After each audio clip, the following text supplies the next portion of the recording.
Hey folks, Doug Blake with Body Design University. In this video, I want to bring you into chapter 18, and this is the chapter on plyometric training, and it's really in reference to a question that we got in the Facebook group.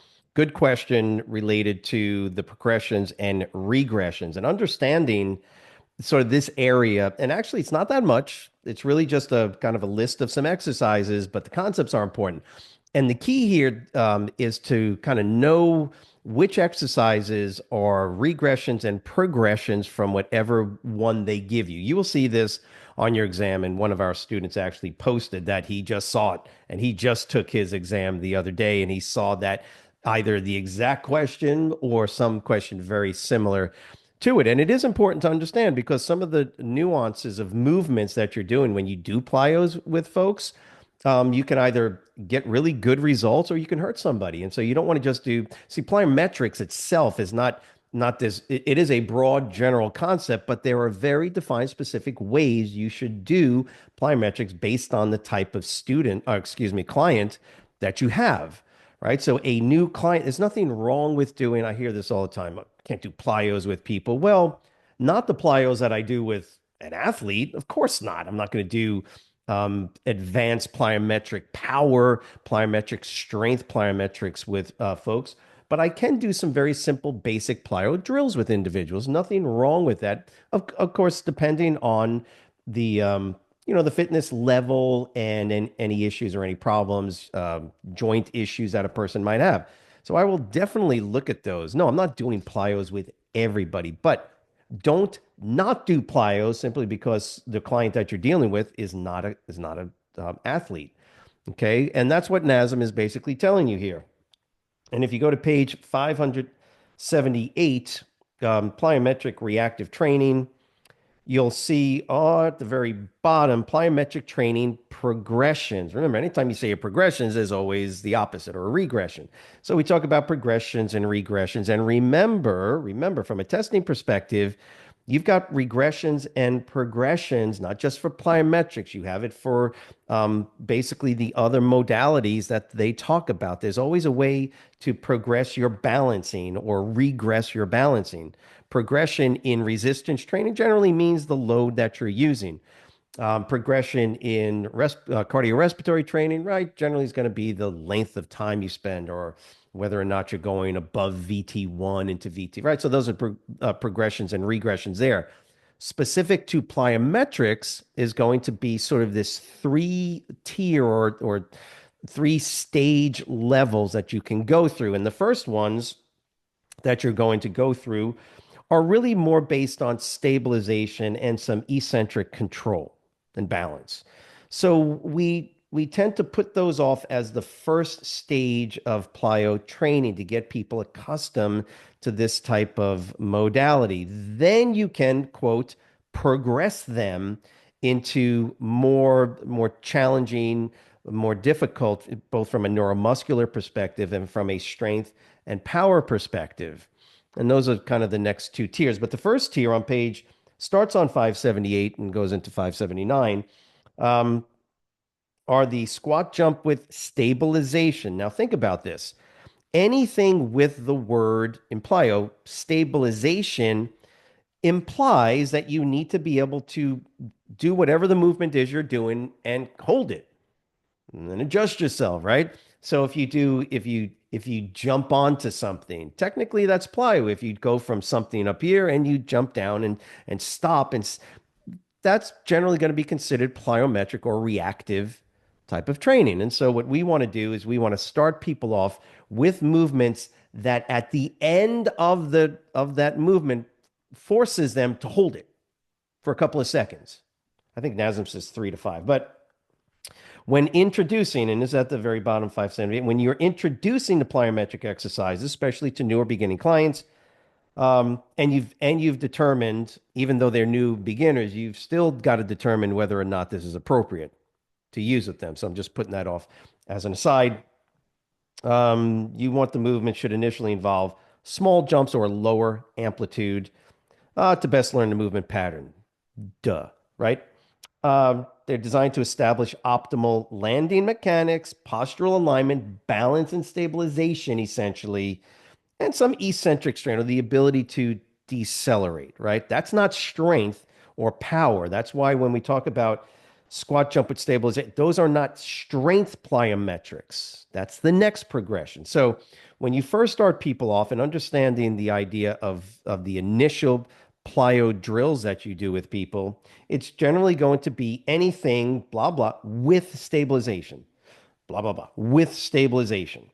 So in this case, we have the squat jump. Nothing wrong with a squat jump. But instead of doing a squat jump in an advanced way, we stop the individual and have them stabilize, right? So squat jump with stabilization. Okay, that's a stabilizing balance type of plyo drill. Same thing with box jump up. By the way, I guess I should show this to you, but when you go to the pages where they have the actual pictures, you know, I generally do a 3 picture sequence to show you you'll be able to look and see what they look like, look at the technique. And for the most part, you'll be able to determine because NASM sequences them in generally these categories. So box jump up with stabilization, box jump down.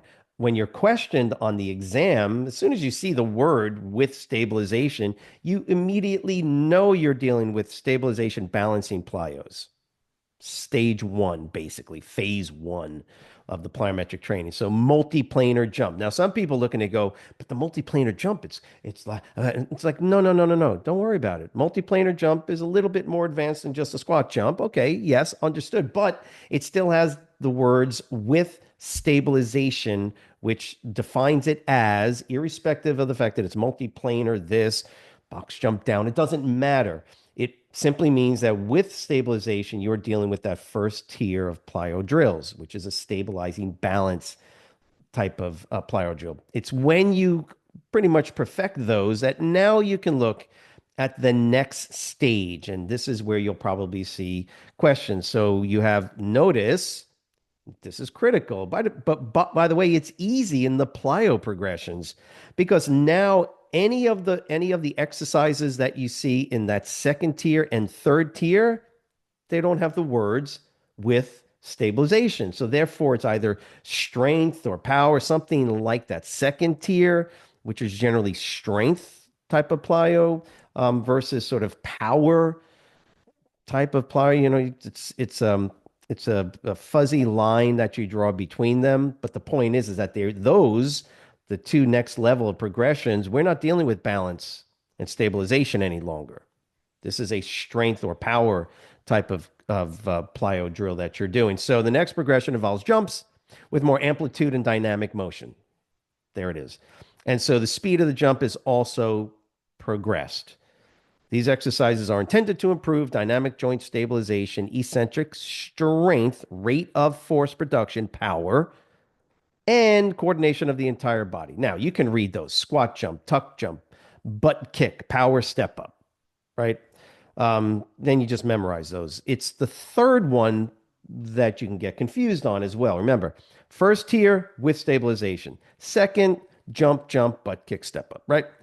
Now you get to the most advanced or the third tier of plyo drills. And the last progression includes exercises that involve, look at the word, explosive, powerful movements.